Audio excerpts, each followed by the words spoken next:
We are coming to the end of our hour. So I'm going to pass over to Rob and Gigi. Rob, you will find, is a very, very clever guy. He's got a lot to say.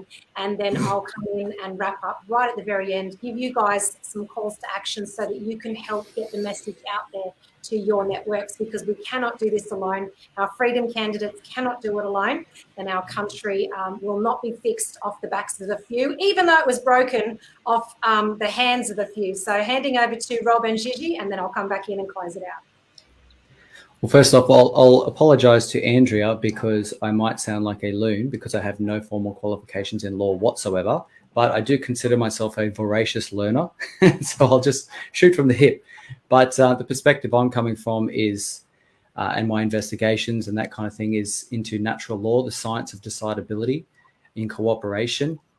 And Gigi mentioned deciding things from a value neutral perspective. I think my overview of what's happened is that it's unfortunately a failing strategy to say freedom only, because most people do a economic calculation, freedom at what cost or compared to what.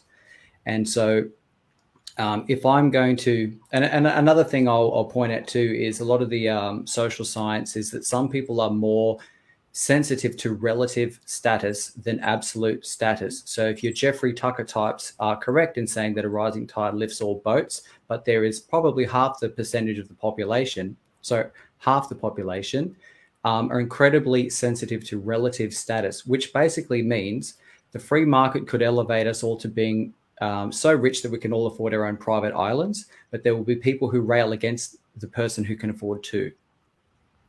And so there is this equality instinct at play, and people who have come out of the woodwork against this, we have more of a liberty-minded, liberty intuition, because that's suits our incentives and our psychological acquisitions, let's say. And so I think it's very important I always try and frame things as a cooperation, and where you can't cooperate, you must ideally peacefully and cooperatively separate. And if you can't separate, you're going to have conflict. That's, as far as I understand, the basis of the natural law. You can't talk people out of their intuitions, because the psychological science is that our conscious minds are like a rider on an elephant, and the elephant is our subconscious minds with our evolved strategies, our acquisition strategies, our intuitions, and you can't just talk people out of them. And that's the problem when they make a mask mandates, is because you can't talk people out of their strategies and their intuitions, people double down on moral issues. So what the government has largely done is say, we have the political power to oppress a certain subset of the population. And it's a political calculation, not a cooperative or moral. I'm coming from the perspective that morality is cooperation.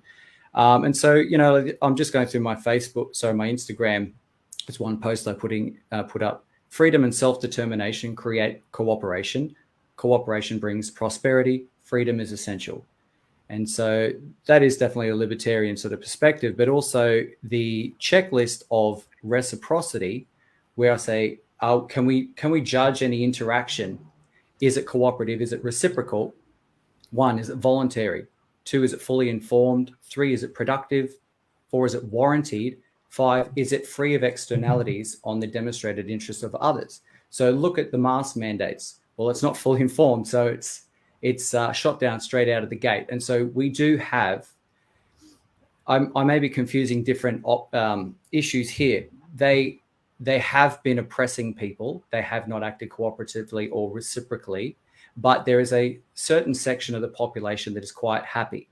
And I think essentially what has happened is the people who are quite happy with what's happened, the people who are happy to wear masks, the people who are happy to get jabbed every 6 months, they've essentially said, we're going to raise the price of cooperating with us.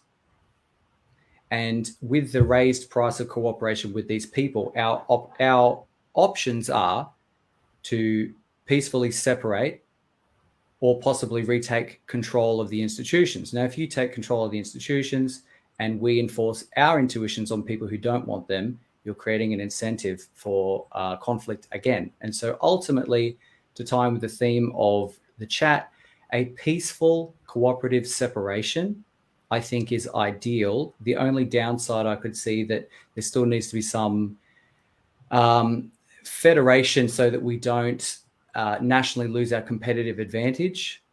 But as much as possible, I think what's happened is almost a speciation of people with different intuitions. People want different things, and existing in the same space is largely imposing costs on the intuitions of other people, of each other.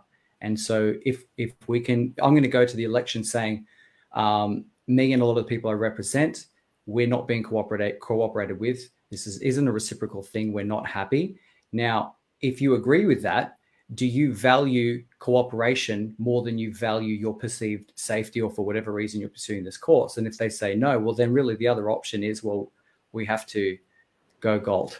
We peacefully separate and balkanize into alternate economies. And I think in a lot of ways, one of the phrases that comes up in the circles that I inhabit is let 1,000 nations bloom, and each bear their own costs. And so if someone does want a communist society, I'm not going to begrudge them being able to try it, but they should bear their own costs. But what is that, that's a reciprocal separation. But what isn't reciprocal is that they enact their communist experiment and then offload the costs of it onto other people. Does that all make sense?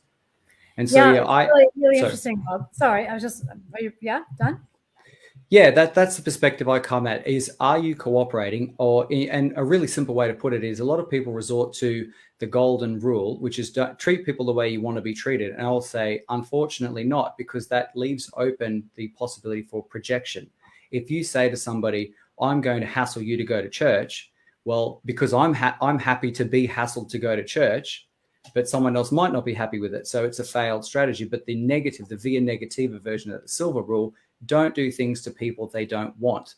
And if you do, you're incentivizing conflict. And that's exactly what's happened. That's why we are all here, because the cost of cooperating under these certain conditions has risen to the point where we're incentivized to actually do something else, to actually take over the institutions and to take more leadership in society.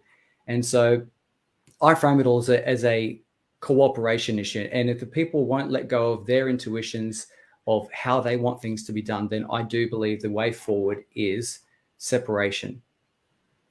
So that's really interesting, Rob. And I appreciate your very philosophical and erudite and well-researched position on this, which I see as basically a justification for the kinds of new institution building that, I think a lot of us are very much on board with now.